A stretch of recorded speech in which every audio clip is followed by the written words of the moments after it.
তুমি না অবস্থা নাই তো তুমি ওখানে ছেড়ার দরকারটা কি? আমরা কি তোমার ধর্ম কোনোদিন অপমান করছি? তোমার ধর্ম কি আমরা অবমাননা কোনোদিন করছি? শান্তির ধর্ম। আজান দিলে সবার ঘুম ভাঙে, অশান্তি হয় না?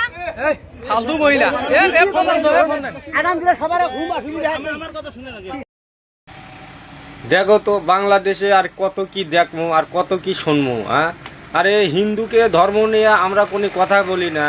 আর এই দিদি ভাই, আমার ভাই দিদি কতেও লজ্জা লাগে, শালা এতই শরমের কাজ, তাই বলে কোরআনের ভাষা বোঝে না। আরে তুই হিন্দু, তুই কোরআনের ভাষা তুই কি বুঝবু?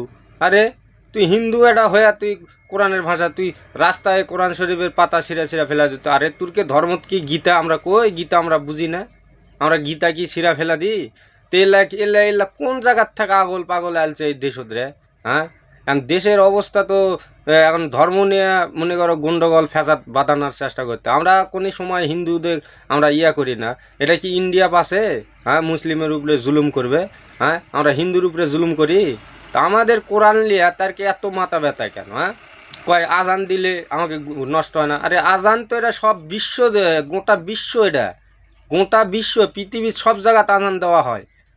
এই শালায় কোন জায়গার থাকছে গরু চোখা চশমা পরে আলছে? হ্যাঁ, ধরে তার ঠ্যাং ঠুং ভেঙে দে তো পাশা ফুলা তোলা দেওয়া লাগবে। আবার কোরআন শরীফের কথা, কোরআন শরীফের ভাষা বুঝি না। তুই হিন্দু, তুই আখাটা, তুই কি বুঝবু রে? বন্ধুরা সবাই ভিডিওটা না শেয়ার করে দিন, সবাই দেখুক।